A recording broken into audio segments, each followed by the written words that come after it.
하나님의 말씀은 마태복음 2장 1절에서 12절의 말씀입니다. 헤롯 왕 때 예수께서 유대 베들레헴에서 나심해 동방으로부터 박사들이 예루살렘에 이르러 말하되 유대인이 왕으로 나실 리가 어디 계시뇨? 우리가 동방에서 그의 별을 보고 그에게 경배하러 왔노라 하니 헤롯 왕과 온 예루살렘이 듣고 소동한지라. 왕이 모든 대제사장과 백성의 소견들을 모아 그리스도가 어디서 나겠느냐 물으니 그러되 유대 베들레헴이오니 이는 선자로 이렇게 기록된 바 또 유대 땅 베들레헴아 이는 유대 고을 중에 가장 작지 아니하도다. 내게서 한 다스리는 자가 나와서 내 백성 이스라엘의 목자가 되리라 하였음이니이다.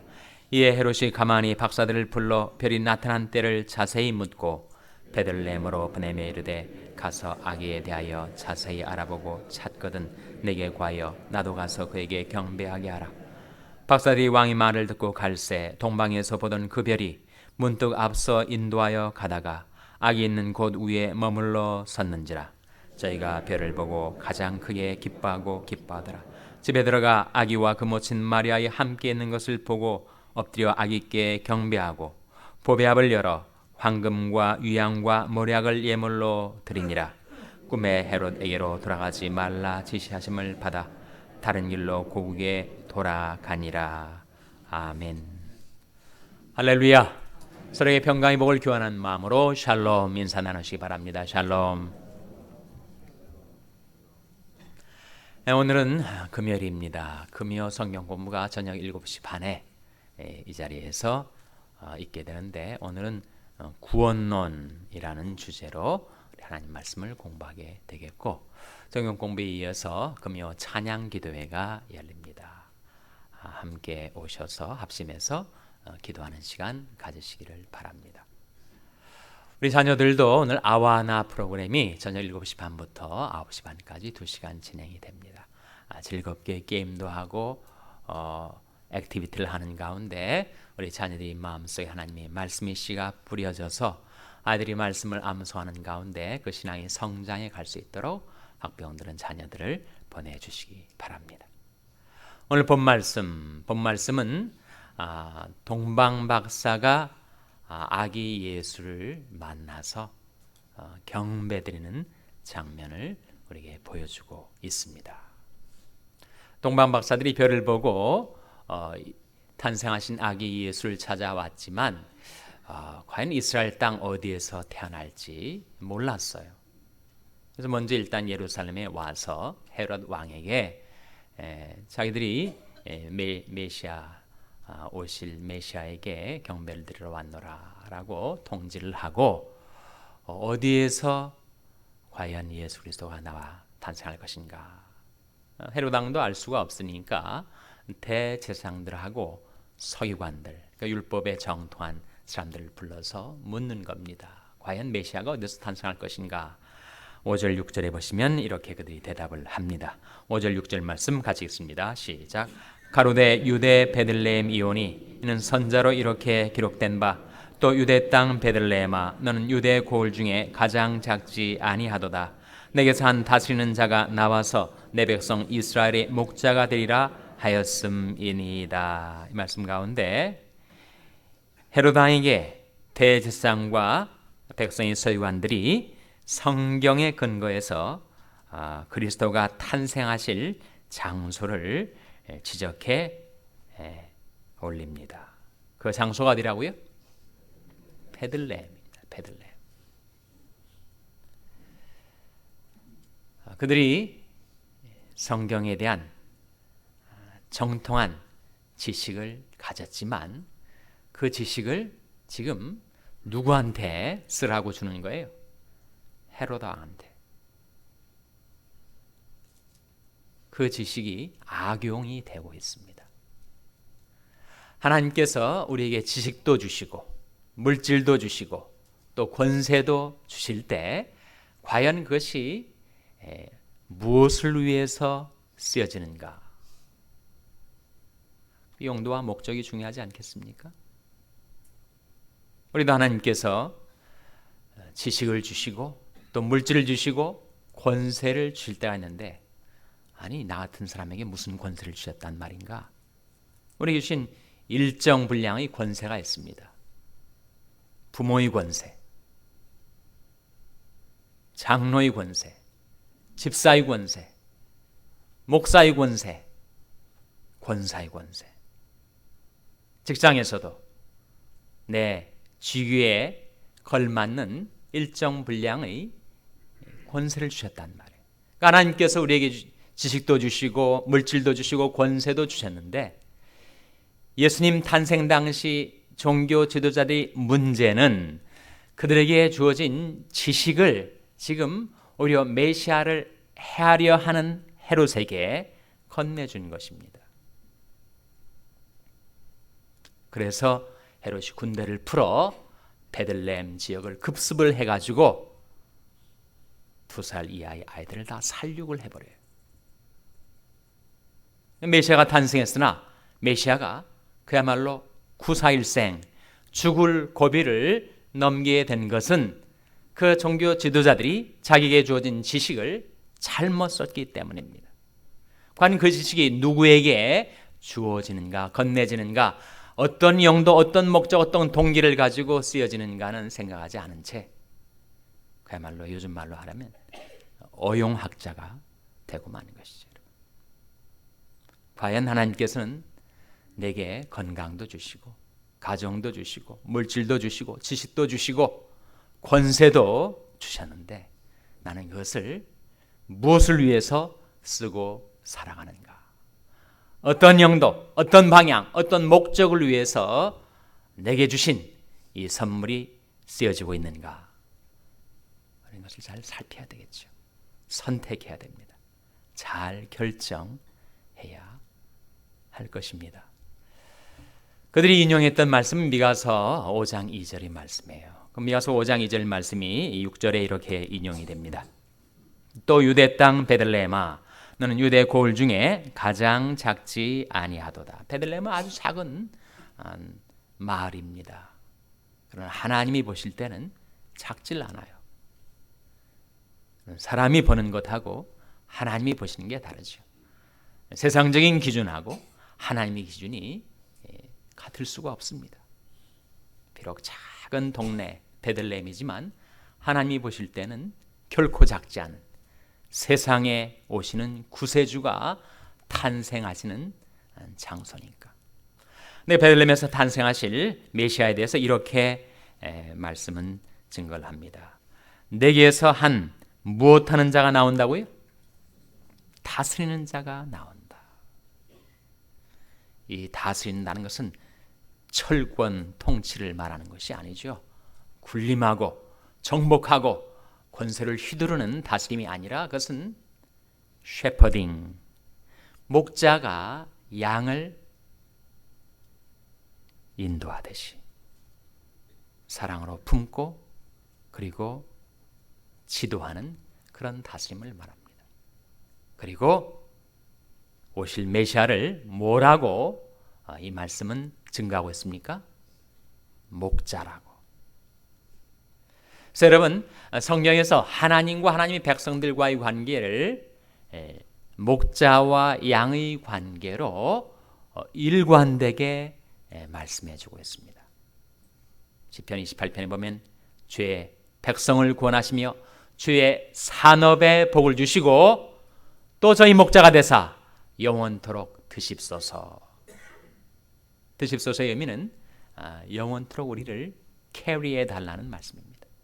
우리를 안아 품어주시고 인도해 달라는 말씀인데 거기에도 주의 백성을 구원하시며 주의 산업에 복을 주시고 또 저희 목자가 되사 하나님은 우리의 목자, 우리는 그 기르시는 양이라는 거예요. 이 하나님은 영영이 우리 하나님이시니 우리를 죽을 때까지 인도하시리로다. 신약에 와서 우리 주 예수 그리스도께서 자신을 선한 목자라고 증거하셨습니다. 나는 선한 목자라. 내가 내 양을 알고 양도 나를 아는 것이 아버지께서 나를 아시고 내가 아버지를 아는 것 같으니 나는 양들을 위하여 목숨을 버리노라. 예수님이 선한 목자이십니다. 우리가 이 세상에 살 동안에 우리의 생명도 주시고 풍성한 삶도 안겨주시고자 우리 선한 목자로, 사랑의 목자로 와 계신 주님은 우리가 이 세상 삶을 마치고 죽을 때, 영원 세계를 직면하게 될 때, 그때도 우리의 목자가 되어주신다. 요한계시록 7장 17절 말씀입니다. 이는 보좌 가운데 계신 어린 양이 저희 목자가 되사 생명수 샘으로 인도하시고 하나님께서 저희 눈에서 모든 눈물을 씻어주실 것이미로라. 그래서 우리 하나님은, 우리 주 예수님은 시간과 영원을 통하여 우리의 목자가 되어 주시는 것입니다. 내 양은 내 음성을 들으며 나는 저희를 알며 저희는 나를 따르느니라. 선한 목자이신 주님, 사랑의 왕이신 우리 주님을 목자로 의지하고 따르는 우리들, 과연 나는 그 목자의 음성을 잘 듣고 그 음성을 따라 주님을 섬기며 살고 있는가? 내 양은 내 음성을 들으며 나는 저희를 알며 저희는 나를 따르느니라. 사랑의 목자는 우리를 변함없으신 사랑으로 사랑해 주시는데 과연 나는 주님의 음성을 듣고 주님을 잘 따라가고 있는가? 그런 도전을 우리가 받게 됩니다. 이제 동방 박사가 아기 예수를 만나서 마리아도 같이 있지만 마리아에게 경배하지 않고 오직 아기 예수께 경배를 드립니다. 11절 말씀이죠. 같이 읽겠습니다. 11절 말씀 시작. 집에 들어가 아기와 그 모친 마리아와 함께 있는 것을 보고 엎드려 아기께 경배하고 보배압을 열어 황금과 유향과 모략을 예물로 드리니라. 동방박사 몇 명이죠? 흔히들 3명이라고 하지만 성경은 동방박사 몇 명인지를 얘기하지 않습니다. 왜 3명이라는 전승이 나왔을까요? 드렸던 예물이 몇 가지였기 때문에? 3가지였기 때문에. 정말 3명이었을 수도 있고 3명 이상이었을 수도 있습니다. 성경 그 수를 정확히 언급하진 않아요. 근데 이 동방 박사들이 아기 예수께 드린 이 3가지 예물, 다시 뭐라고요? 황금과 유향과 모략의 예물을 통해서 그 예물을 드린 자, 곧 그 예물을 받으신 예수님이 누구이신지도 드러나고, 그리고 그 주님을 우리가 어떻게 섬겨야 할지도 드러납니다. 황금, 유향, 모략은 탄생하신 메시아의 3중직을 가리켜요. 예수님은 3가지 직임을 가지고 계셨습니다. 무엇이죠? 왕과 선지자와 제사장. 원래 황금은 왕에게 바치던 예물이었습니다. 그리고 유향은 하나님께 드리던 예물, 곧 오신 메시아의 신성을 가리키는 것으로서 예수 그리스도는 태초부터 계시던 말씀이신 하나님, 유향이 의미하는 바예요. 그리고 모략은 누구에게 바치는 겁니까? 제사장에게. 그래서 이 3가지 예물은 이제 탄생하신 메시아가 3가지 직임을 가지고 계신데 바로 왕이시고 선지자이시고 제사장이시다 라고 하는 것을 보여주는 것이고, 그 3가지 예물을 동방박사가 메시아에게 드림으로써 그 메시아를 지금도 섬기는 우리들이 주님 앞에 바쳐야 될 3가지가 무엇인가를 우리에게 일깨워주고 있습니다. 자, 우리가 주님 앞에 바칠 황금은 뭐예요? 황금은, 성경에서 황금은 뭘 가리키죠? 믿음을 가리키지 않습니까? 금보다 더 귀한 믿음. 불로 연단하여도 금보다 더 귀한 믿음을 우리가 주님 앞에 바쳐야죠. 그래서 황금은 우리 주님께 드릴 우리의 믿음과 순종을 의미합니다. 자, 그러면 유향은 뭐겠어요? 우리가 주님께 드릴 유향은 뭐겠습니까? 요한계시록 말씀이 보여주는 대로 그것은 유향은 바로 성도들이 기도란 말이에요. 기도와 찬송이 우리가 주님께 바치며 살아가는 유향입니다. 그렇다면 모략은 뭘까요, 여러분? 모략은 뭐겠습니까? 모략은 뭐예요? 모략은 우리가 주님께 드리는 우리 고난과 희생을 의미합니다. 과연 나는 나의 사랑하는 주님께 어떤 예물을 드리며 살아가는가? 금과 같은 믿음과 순종을 바치며 살아가는가? 유향과 같은 기도와 찬송을 드리며 살아가는가? 몰약과 같은 고난과 희생을 드리며 살아가는가?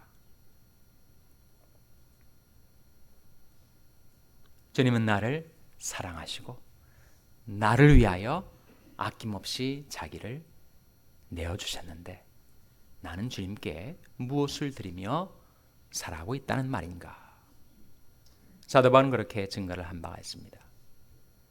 내가 그리스도와 함께 십자가에 못 박혔나니 그런즉 이제는 내가 산 것이 아니요 오직 내 안에 그리스도께서 사신 것이라. 내가 육체 가운데 사는 것은 나를 사랑하사 나를 위하여 자기 몸을 버리신 하나님의 아들을 믿는 믿음 안에서 사는 것이라. 주님은 나를 사랑하셨고 나는 주님께 믿음 갖고 살아가고 주님께서 선한 목자로서 나를 인도해 주실 때 나도 동방박사처럼 황금과 유향과 몰약을 드리며 살아갈 수 있게 되시기를 주님의 이름으로 축원합니다. 그렇게 주님과 내가 만나게 될 때 거기에 세상이 알지 못하는 기쁨이 솟아납니다. 10절 말씀해 보시면 저희가 별을 보고 가장 크게 기뻐하고 기뻐하더라. 주님을 만날 때 우리에게는 기쁨이 생겨요. 주님의 사랑을 받으며 그 사랑에 대한 리스폰스, 그 사랑에 감복되어 나도 주님을 사랑할 때 여러분 사랑과 기쁨을 동반합니다. 사랑의 기쁨. 여러분 자녀들을 사랑하기 때문에 자녀들을 보면 기쁘지 않습니까? 주님께서 나를 사랑하시기 때문에 나를 보고 기뻐하시듯이 내가 주님을 만날 때 주님을 인하여 기쁨이 내 마음에 생겨나게 된다는 거예요. 하박국 선지자가 모든 것 다 잃어버려도 기뻐할 수 있었던 것. 비록 무화과나무가 무성치 못하며 포도나무에 열매가 없으며 감람나무에 소출이 없으며 밭에 식물이 없으며 우리의 양이 없으며 외양간에 소가 없을지라도 나는 여호와를 인하여 즐거워하며 나의 구원의 하나님을 인하여 기뻐하리로다. 그 하박국서 3장 17절 18절 말씀과 화답하는 신약의 한 말씀이 베드로전서 1장 8절 9절 말씀이에요.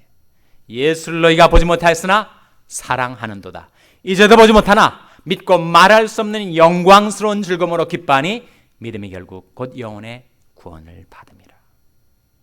그것이 구약과 신약의 신앙의 최고봉입니다. 하나님을 인하여 기뻐하며 나의 구원이 하나님을 인하여 즐거워하고 예수를 너희가 보지 못하였으나 사랑하는도다. 이제도 보지 못하나 믿고 말할 수 없는 영광스러운 즐거움으로 기뻐하는 삶. 동방박사가 탄생하신 메시아 예수 그리스도를 만나서 황금과 유향과 몰약을 드리고 주님을 만난 기쁨으로 가장 크게 기뻐하고 기뻐했던 것처럼 사랑의 목자로 우리 삶 속에 찾아오신 주 예수님께 나도 믿음과 순종을, 기도와 찬송을, 고난과 희생을 주님께 예물로 드리고 주님을 인하여 가장 크게 기뻐하고 기뻐하는 그런 삶을 살아가는 저와 여러분 될 수 있기를 주님의 이름으로 축원합니다. 기도하시겠습니다. 오늘 말씀을